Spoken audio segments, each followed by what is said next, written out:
You sit in your cell? I'm allowed to do nothing. Yeah. You get out of your cell at all? I get out of a little square box about from there to there. Not very, Is that where you get your exercise?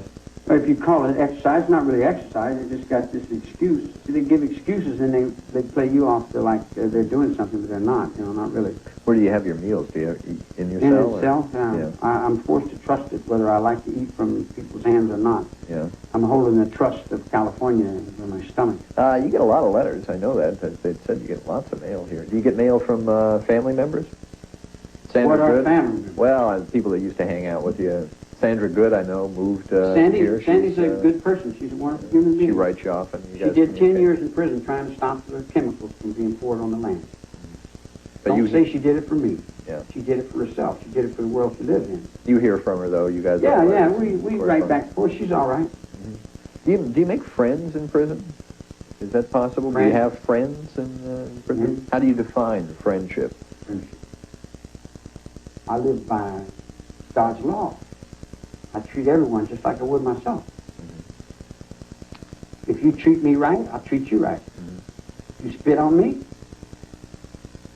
then I got a spit coming. Do you ever feel like you're in danger? You were once, a fellow inmate once set you on fire, I think, in a previous state. Do you ever feel like you're threatened when you're in prison? No, not really. Yeah. Not here, I guess, because you're so... What set me on fire was a thought. I thought it was gasoline. No, it was a thought from India.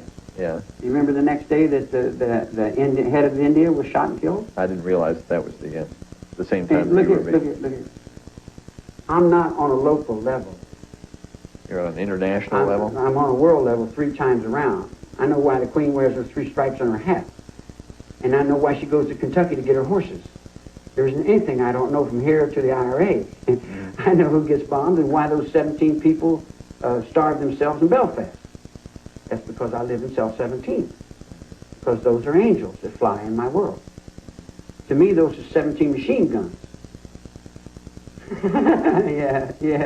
If you hadn't grown up institutionalized, as you said, since you were 10 years old, what do you think would be different now for you? Well, I haven't grown up. Okay. And I don't think I will. All right. Well, if you hadn't spent all that time in prison from the age of 10 on, how do you think things would be different for you then? I'd probably be dead. Yeah? Prison has saved me a lot of times. Prison's not a bad place. Prison's like a monastery. You come and get your stuff together, you straighten out your hand, you get another chance to start all over and get it right. Do you think people get rehabilitated in prison? Sure. I don't know. How does that happen? You have to do it inside yourself. You have to figure it out what's wrong with you. Yeah. But do you need a prison to do that? A prison helps. A prison helps. Like a lot of times, let me give you this, like veterans raised me. The men that were in the Second World War were my cottage supervisors when I was a kid. They taught me how to play handball. They taught me how to box. They taught me how to be honest with myself. They taught me a whole lot of things that are really pretty good.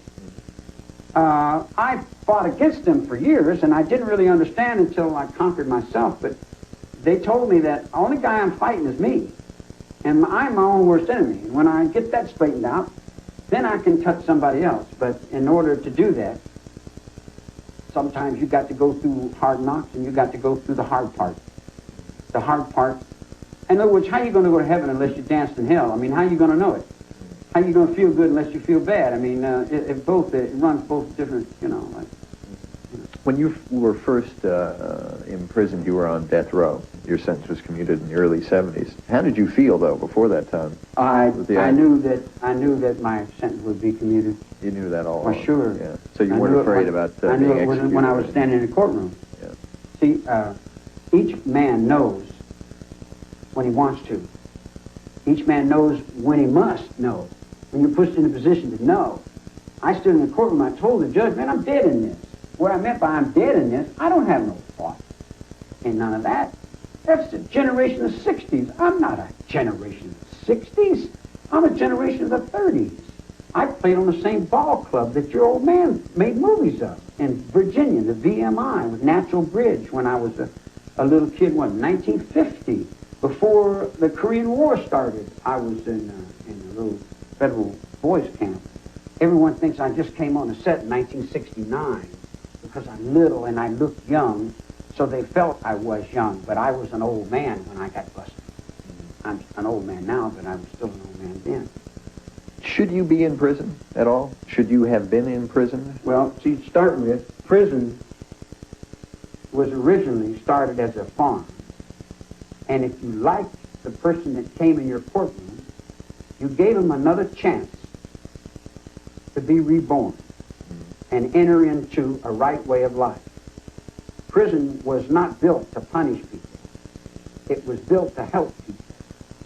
That's why they're called peace officers. But sadistic ding-dongs got in there and wanted to make it into be the shadows of what they thought. And the incompetent and the inadequate need to punish someone so they feel better. So it's like in reform school, they used to lay me down and beat me with leather straps so I couldn't walk. And I used to think, what did I do wrong? And for years I would think that I was wrong, that I did something wrong, and then I seen it wasn't that I did anything wrong. They beat me so they show the next kids now what not to do. So, you know, in other words, like, prison is the mind. Most of the people that work in the prison are more in prison than the people they've got in prison. They've just got their kids in prison. They got the poor people in prison. They got people that have no money in prison. I don't understand what prison is anymore. Would you like to get out of prison? I'd like to get out of handcuffs. Yeah. In other words, like, I can't buy no illusion or no carrot on the nose. In other words, you do what I say and I might do this. And then I do what you say and you never pay me. I go through Vacaville and I carry Vacaville on my back for 18 years and they promised me a mainline. 3 doctors took me off Category J and took me off high violent potential. I go back to San Quentin. They need me for high violence so they can sell this thing to the public that they're selling to the public, so they have more income taxes, build more prisons, and convict the public in their eyes as if they're doing the right thing and protecting the public and doing good, but they're creating more crime. We're creating the crime that's eating us up. We're creating it with our media. We're creating. Criminals are our children. We don't want to face that, but the criminals are our children. Huh? Let's say tomorrow they come to you and they say, Charlie, we made a mistake. You don't belong here. We're letting you go. What's your first move once you're out the door? Go where? Yeah, they're going to let you go. I'd probably get myself a motorcycle. Yeah. Where would you go? Put a couple of sleeping bags on it and just walk around. Go. I don't really go anywhere. You can't move. Anywhere you go, you're always there. I'm the universe. How are you going to move the universe? You move here, I'm here. There, I got you. I mean, where am I going to go? I mean, you're here. If you go back to L.A. and you sit down, you're still here. Anywhere you go, you're always there, man. You can't get away from Ireland. I lived in Mexico City with a bullfighter, and he was teaching me how to fight the bulls. He had just came back from Spain with a beautiful woman. She had 3 beautiful daughters, and it was in a villa in Acapulco, and I was trying to dive off that cliff. And I busted my head, and I was locked up in this little room, and they had a little parrot. And they treated me like I was somebody. They gave me respect. And I taught that parrot how to say mother. And he was very staunch and you know, he's very upstanding, you know. And when I left, that parrot was flying up and down the hallways, saying that curse word. And I've always felt bad about it. That was bad. What's the best thing that's ever happened to you in your life? I don't really have all that in my mind. It's pretty well balanced out. It's all what I make it. You know, it's all what I make it. So let me ask you a question before we go any further. Do you think, in your mind, from you, not from what somebody else said, but do you think that I've done something bad that I should be ashamed of and feel guilty about? I don't know. I honestly don't know what you've done and what you haven't done. So it's really not for me to judge. I know you're here, and to most people that suggests that you must have done something pretty bad. Obviously, I know all about the Tate LaBianca murders and that case. But no, it's not for me to judge exactly what you've done. I don't have I don't have the reel of your life. Okay. I'll open up another chamber for you. I'm looking at you. I don't see no fear or guilt in you. So I wouldn't think that you've done very much that you're ashamed of. No, I don't think so. Okay. I'm not blind. I can see that. Now I'll tell you this. Lino Bianca was killed for a black phone book with all the numbers in it. The phone numbers that controlled the music fund. Sharon Tate and those people were killed because Terry Milcher broke a contract and sent 3 Orientals with hatchets over to kill somebody else. He didn't directly do that. What he did was he sent his mother's man over to put the light out in another chamber. In other words, you raised men up in the music, and everybody wants to say, hey, well, mine is better than his, and what are you doing up on my stage? And who controls what on this set? And who is the man on this set? Clark Gable? Or where's your fear? Or how does your heart beat upon this altar when you see Sharon Tate's body laying there all naked, murdered, dead? Do you think I had something to do with that? That was the altar.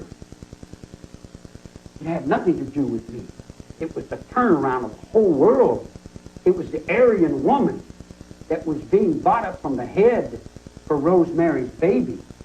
They was the cult. Did they tell you about all the film that they got with the dogs and the chauffeurs that came out of the black and white when Hugh Brenner and Peter Sellers paid $30,000 to get the videotapes back that they had done with the pornography where they was gobbling on each other's knobs in the closet with Sharon, poor Sharon, beautiful Sharon? I'll give you something that may be beneficial to your awareness. A guy comes from the University of Southern California into the criminally insane ward, and he says, I am your doctor. I am here to help you. Okay, I need help. He says, what happened in so-and-so? How do you do such and such? How does it work for so-and-so? And when you go through it, how does your mind? And he said, if you come to help me, why are you asking me the question? He gathers valid information, and if I don't give him information, he'll send this guy in with a big syringe to drug me down out of my head to where I can't stand up. That stuff happens in prison? Happens? What do you think's been happening to me for the last 20 years? You people are just completely unaware of yourselves and what you're doing. You've been I've been tortured in beat, prison? I've been burnt, I've been drugged, I've been misused in every direction whatsoever. It's got a new book that just came out that's just totally full of insanity. I can't get to a telephone. Anybody can write a book and say anything they want about me. Anybody can get on the TV and say anything they want. It's okay. It's okay. Because I'm already down and I'm handcuffed, and now they see I'm helpless, so they feel like they can get away with it. But as soon as I'm unhandcuffed, you watch the Sellecks and the Hansons, you watch all them Murphy Browns and all them Rose O'Connors, you watch all them start running. You watch them start running when the devil gets loose. Well, if the devil gets loose, what do those people have to worry about? Their own conscience. Yeah. I mean, you made it sound like you go after something. When the devil gets loose, that's your own, the devil's inside of you, man. Each guy's got his own little devil. And that's the doubt and fear that you got inside yourself. There's already people outside that see me in the fire every night. They're running from me in all kinds of different directions, but only because they did me wrong. And then there are other people that knows they didn't do me no wrong. I didn't do them no wrong. I'm just sitting here going, look, fool on the hill, man. I ain't done nothing. I've done nothing but play the guitar. How is the real Charles Manson different from the Manson that's portrayed in the media? I think I'm a little worse. You think so? In what way? Well, I'm more real than they say. They make me into being a lie and phony. They make me into being subject to what other people think. I'm not really subject to other people's thinking. I'm subject to my grandfather and my grandmother and the Bible and the cross. I believe in Christ. I believe in the Bible. And I believe in my Father who art in heaven. Hallowed be thy name. Thy kingdom come. Thy will be done on earth as it is in heaven.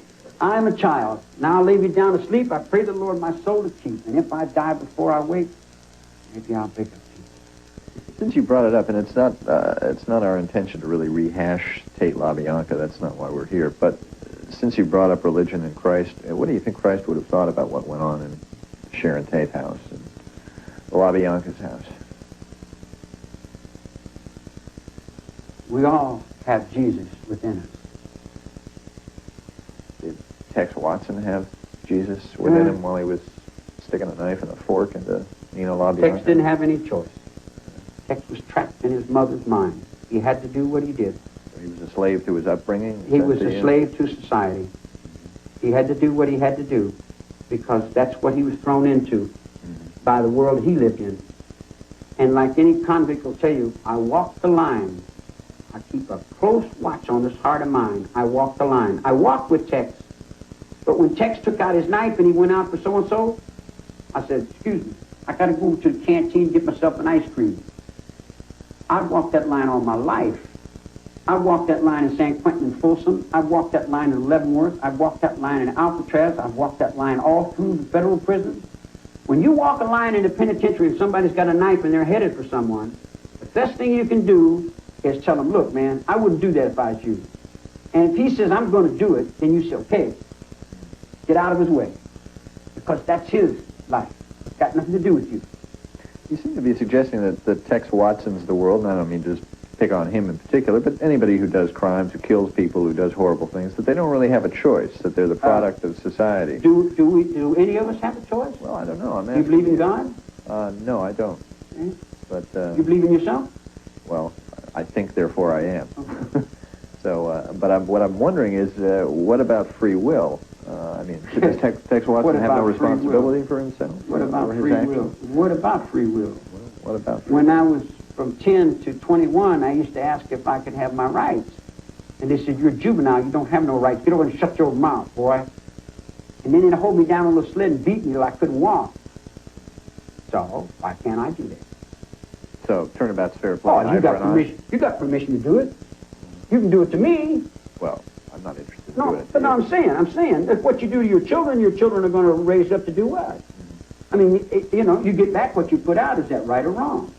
If you don't believe in God, you believe in the balance of karma, the balance of your own will, the balance of what you know to be truth. Whatever you do is on you.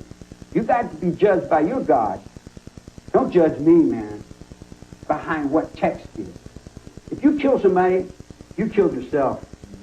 Because if you live by that gun, and you live by that knife, and you kill by that gun, and you kill by that knife, then you got no turns coming at the bitch table if it's your turn to die by that gun, that knife. I play a lot of music. I play the kind of music that is beyond the music that you've probably heard. The music I play is powerful, and it's frightening. And it's almost what someone would call demonish and devilish. It's almost as druids would be on the altar of. And I have a certain following that are committed to the world and the earth balance of what we call aqua, the air, the water, the trees, and the animals. We're not committed to people because we understand people are not really worth our commitment because they don't serve any function except the self-important trips that they get on for whatever. Yeah, I know you like to play music. Are you able to play your music? No, they took my music away. They're scared of it. They're afraid of it. They took it and gave it to somebody else. Well, I got a little surprise here for you. We, executive producer found a CD, which is not your voice, apparently, but apparently your songs. And we took the liberty of bringing a little box here along so that you could hear. Let me explain it. It's never been my thought to be anything other than what I am. I went to Hollywood because people wanted me to go there. And they would tell me, come over and do this because we got some acid. Or go over there and do that because there's some girls. And I would go and I would play, but when it came down to, I wouldn't breathe through that. I just got out of one prison. Why do I want to need to go through another? I got all the money I could use. I'm a mafioso. I'm a godfather in the underworld. I don't need no money. I don't got a job. I'm not in trade. I don't buy and sell things. You see what I'm saying? That particular album was made off a little old $7 tape recorder. And it was put together as a promotion angle for the guy who made $600,000, $700,000 for that. My music is not on tape. Well, this apparently isn't you singing. Sandra Good talked to our producer yesterday and told us that this is actually somebody named Steve Grogan. Yeah. But I'll just give a little shot. I heard of him. Yeah. We used to call him the dog boy. The time for the blues.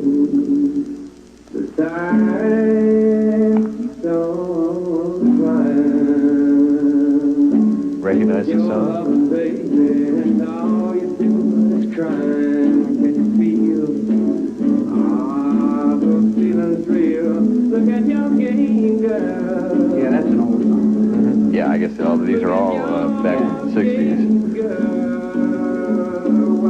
Yeah, that's an old time trip, man. I see that reminds me of ancient history. Uh-huh. Yeah, it was a long time ago. I guess there was some other... Me, not my inner being, you know. So I told you I spent a year in the hold. The captain came by, and he looked at me and said, "Son, can I help you?" I told him, "I don't think you're my father. But if I did, you'd just laugh at me." He said, "No, I won't laugh at you." I said, "You promise you won't laugh?" He said, "I promise." I said, "Shit." He looked at me to play a weak little game. Then I looked at him and I said, "You know, I haven't had a letter from my mother in over 7 years." And he went the other way. I said, "Why don't you run down there and get me a bar of soap?" And everybody else was up on it, said, "Please," and they're begging him. And I wouldn't beg him. And he hated me because I wouldn't look up to his virtues. I would have looked up to his virtues if he'd have been truthful and honest. He wasn't truthful and honest. He was playing this little face game. It's like, let me tell you something that you don't see. You go behind the church and you look at the preachers. They're playing with the Boy Scouts in the dark.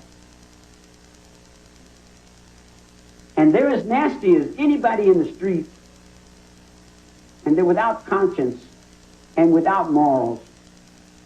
But then you pass through the door into the churches. "Oh, we're so much love. And we love you, and you're so wonderful." And I'm down at the bottom, standing in fire. Face is on fire. And I'm thinking, why am I holding these people up?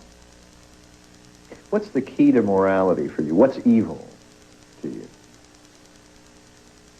I'm God to my friend, and I'm devil to my enemy. To my own and my family, I'm the warrior, the fighter, the biter, whatever I got to do or be to feed me. See all the puppies running for the dog food, running for the bowl. Well, I'm in the puppy, and I push all the other puppies, and I want some of the chow too. And I eat first. And if there's some left over, then I look out for what's next in order. Then I look out for my old lady because she's carrying my sleeping bag. You remember in 1969, the first thing I said? I'm not sure. To the public, I said, "Go ride a horse." Because that's where my mind went. You arrested me from the desert, and I'm out there with the horses. I'm not in the city with the automobiles. Automobiles are making the pollution that's killing us. I'm not living in the electricity world. I'm not living in the only TV show. I only know one guy that owned a TV.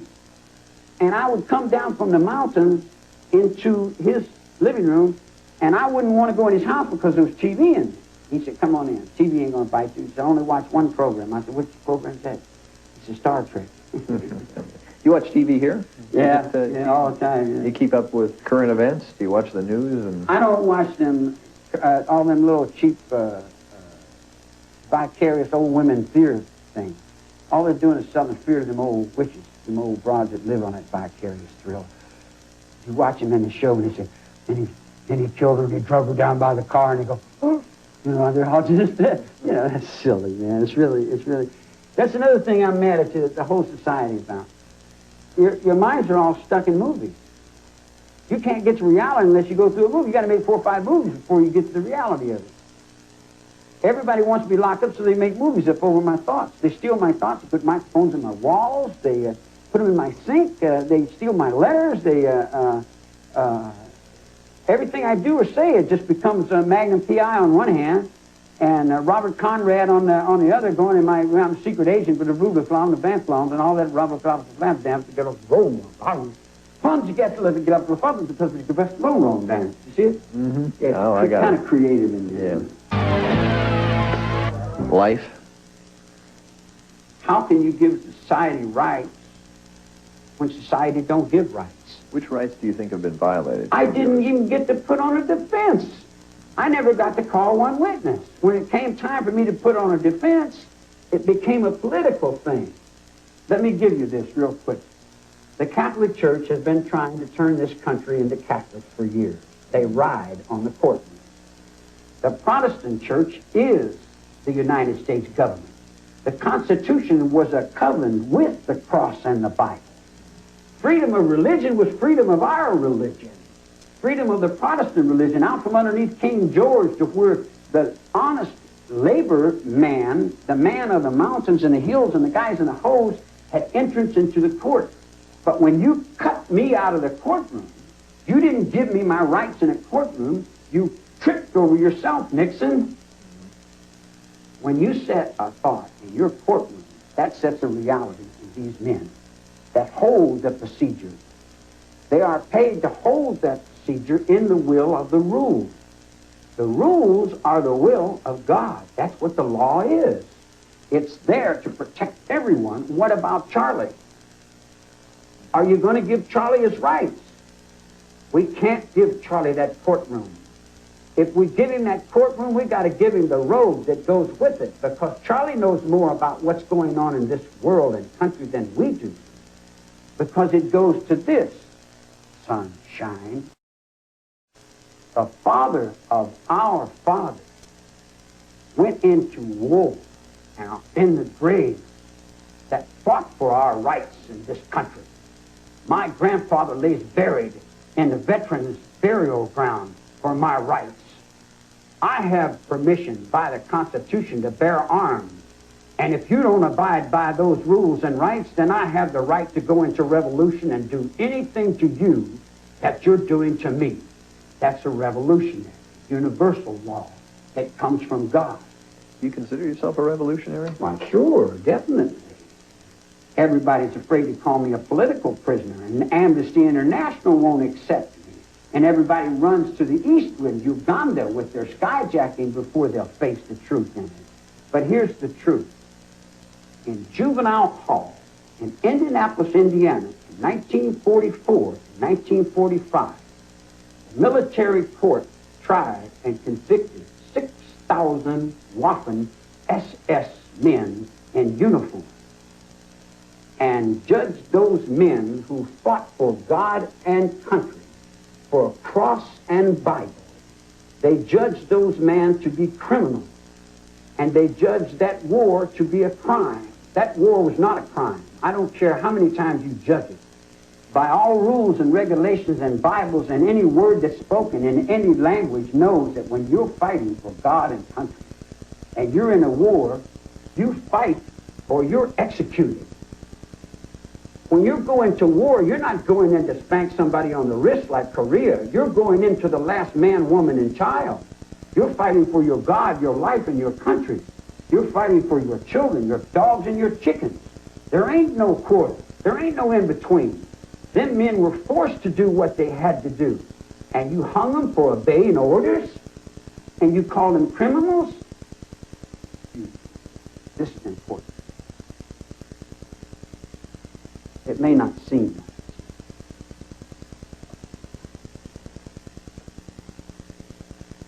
but it'll communicate thought to you later. Do you have any feeling at all about the death penalty? Sure, I've got lots of feelings. You guys think that we're criminals and we're bad guys, you know. I mean, but there is no such thing as criminals and bad guys. There's only what you make us do. You forced me into a situation where I got no choice, and I'm pushed and pulled in to do a whole kind of crazy things, and then you say, oh, he's crazy, he did all this, he's no good, and he's all these bad things. Because you need someone to be bad, because you got the brain of a chicken. You need someone to peck on, make you feel better. And when you can put someone in the gas chamber, then you feel like you're doing all right. I say this: if my will be, and I be in my will, in the name of the Father and the Son and the Holy Ghost, I would let everybody out of prison that didn't want in prison. And then if I catch you breaking the law, I'll just shoot you. So I gather you do believe in the death penalty. If I want to punish you... As long as you're, you're if I want administering to it. punish you... Wait a minute, listen. If I want to punish you, I'll beat you. But to use you for political and sell your blood, no, I couldn't do that. Because I have morals and standards. And I would never break the law. Have you ever broken the law? Yeah, when I was young, and I didn't know the difference. So you know better now. I always say, yeah, I've been knowing better. That's what I told the judge. I'm dead in that thought, man. No way in hell I'm going to step over that line. Only an idiot would break God's law. Do you know who your parents are? Yeah. Yeah. Have you ever... When was the last time you saw your parents?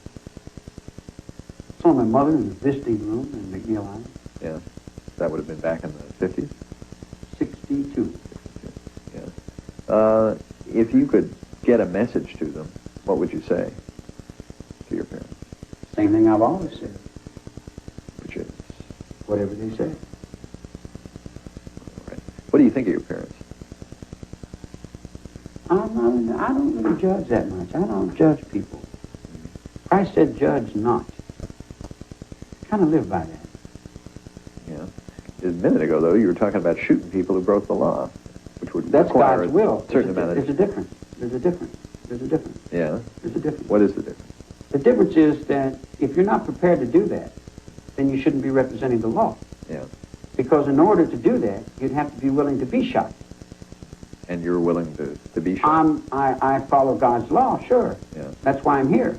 That's why I've been through all the things I've been through. So I told the court, I did not break the law. Whatever I did not break the law. Because the law is truth. The law is justice. The law is the 14th Amendment. We're standing on 13. Let's look at 14 now. Give me my 14th Amendment, man. Give me my rights in the courtroom. Let me call my witnesses just like I'm supposed to have. Judge Keene took my pro per. And the very same person that snuck the writ in to get him to take my pro per, he signed a contract with to make movies. Pro per means... My right to defend myself and assistance of counsel. I never got into that courtroom. They stood a lawyer in front of me and said, this is your lawyer. I said, that's not my lawyer.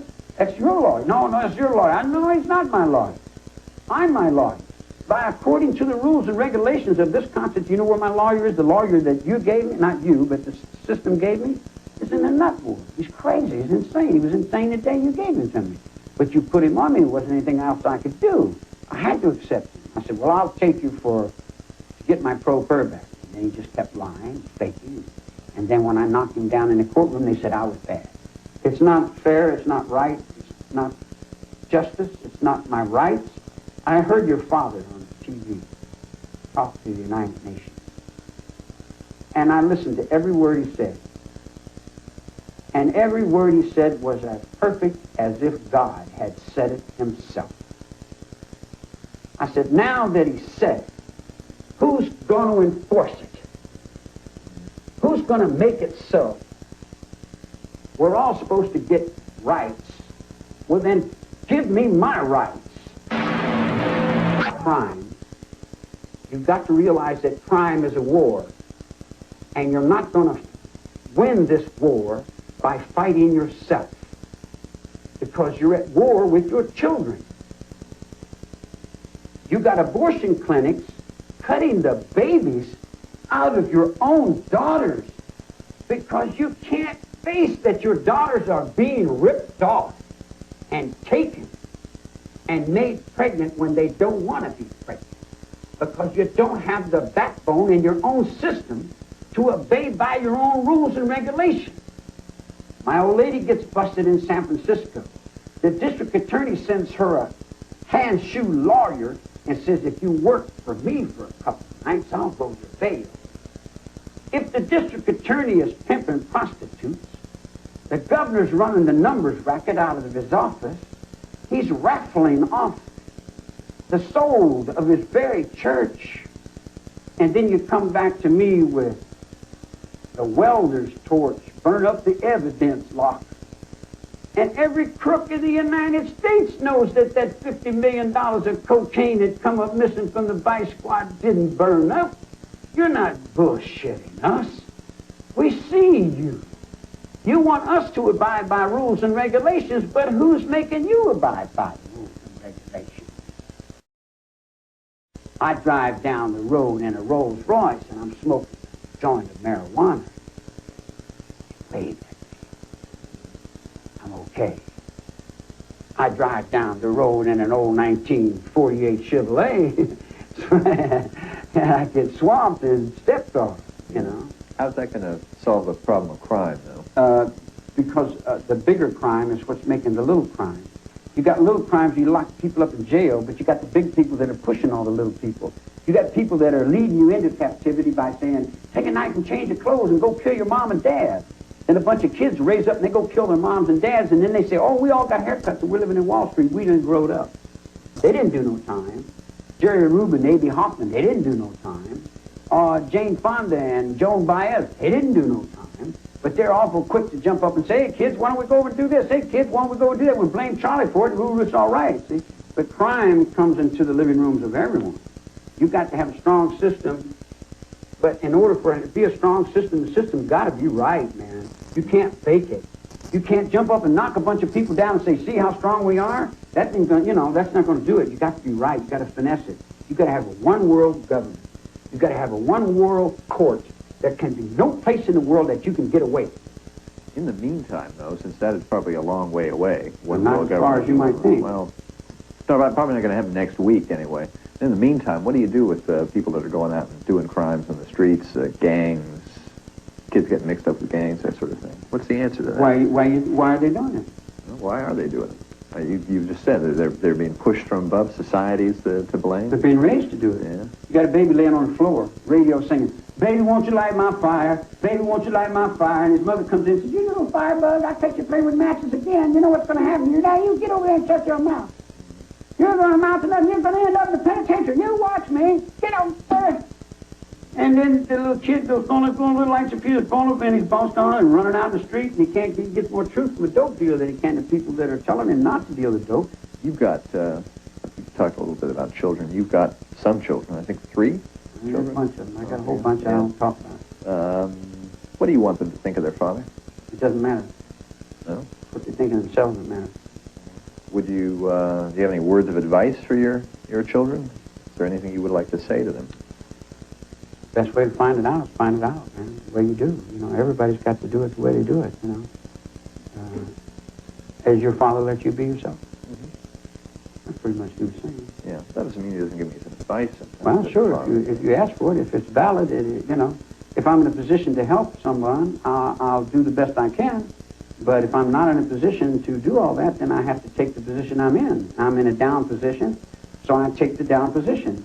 But I have all of my people and all of my friends and everybody I've ever met in good esteem. I judge no one. It's everyone's judging me.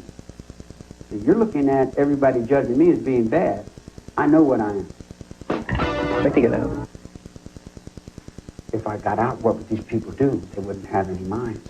Is that what you're going to tell the parole board when you go? Probably. I don't think I would manage to go to parole. It wouldn't go to parole for what? I mean, there's nobody there, man. Not really. So the district attorney's been following me around for 25 years, telling everybody he's a blah, blah, blah, and he don't even know what he's talking about. You know, I mean. You going to go to your hearing in February? I doubt it. You won't even show up for it? I don't know. It depends on the vibration. It depends on everything. Just everything. I have to depend on what these guys want. I have to depend on all kinds of things. I may be on 4-point restraint tomorrow. They took me off 4-point restraint, what, 2 months ago? A couple months ago, they took me off that thing. They had me tied down with all fours on some other things. I have to hold things you don't even have to think. Well, what would you, if you do go to your parole board hearing, what are you going to tell them? I might run for president. Yeah. Well, we'll be waiting. We'll be holding our breath for that.